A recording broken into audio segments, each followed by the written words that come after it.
Right, so we're here at Harrow and Hope. This is Matt, and Matt is showing us his, how many Johnson Sues have you got? I think there's 16 here. Wow, 16 Johnson Sues.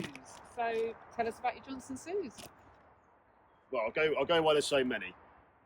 I've cocked them up in the past, so I thought I'd hedge my bets and make loads. And some of them have worked well again, and some of them haven't so well. So let's look at something that's worked okay. This one is doing quite well. The problem that we got is we don't have a shed to stick them all in. We have them do it outside, and we have animals that come and dig out the holes. So the oxygen does get taken out of it. So I'm going to have to re-dig them. This one's doing quite well. Inside that tube slot there's a lot of fungi you can see growing on. But as you can see next to it, that's been buried because something has filled the holes in. It's just one of those that you've got to deal with. So going forward, would I stick with Johnson Sues? Potentially not, and look at a different way, a smaller way of making this type of compost that's easier to correct if we have these problems, by cutting the IBC down to 2 rings. So I'll chop it there instead, and we'll just compost that area. So the air is still getting, the whole of that will still have air, even the middle of it, even without holes, and we can still get that high air compost.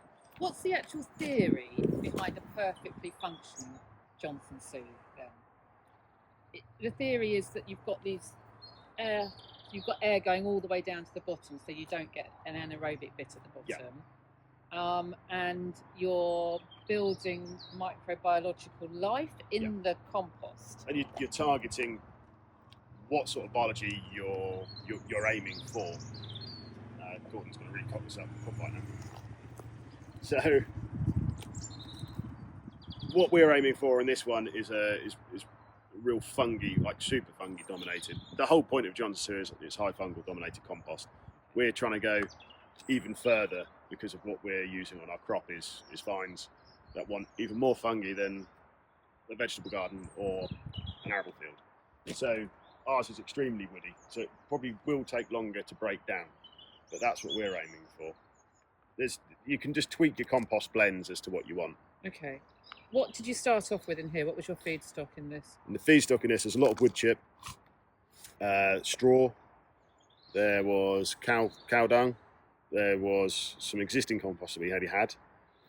There is the scrapings from under hedges, so that... Oh, now that's interesting. Biology from local sources around the fields. Brilliant. Lots of leaf litter as well, and a bit of grass, there's a bit of greens. So that was the feedstock in this. And how long ago was that, did you say? Sorry. That was December 24, and it's now... Okay.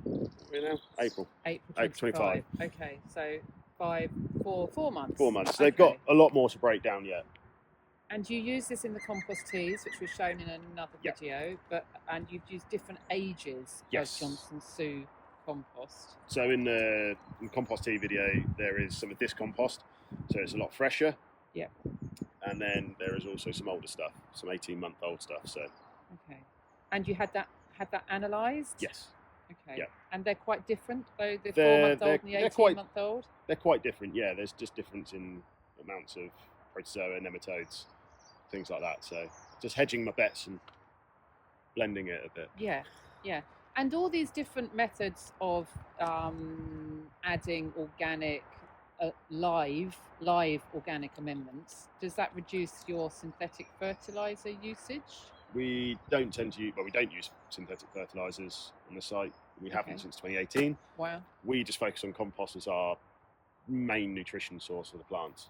Wow. That cover cropping, and then obviously the teas that will have some nutritional value, but it's the biology that we want to kick everything off.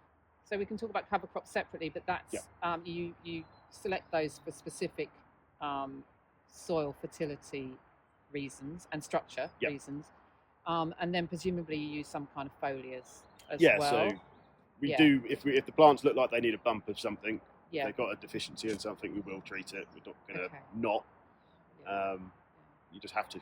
Brilliant. Anything else we need to say about Johnson Sues? apart from they've got a funny name? They've got a funny name. And they don't always work. They don't always work. You will. I mean, I've built loads of these now, and I don't know, a third of them have failed. So it just happens. You won't get it right for some reason. Something will go wrong. Isn't there a definition of insanity, doing the same thing over and over again and expecting a different result? Yes. Yeah. Anyway, that's Johnson Sue's.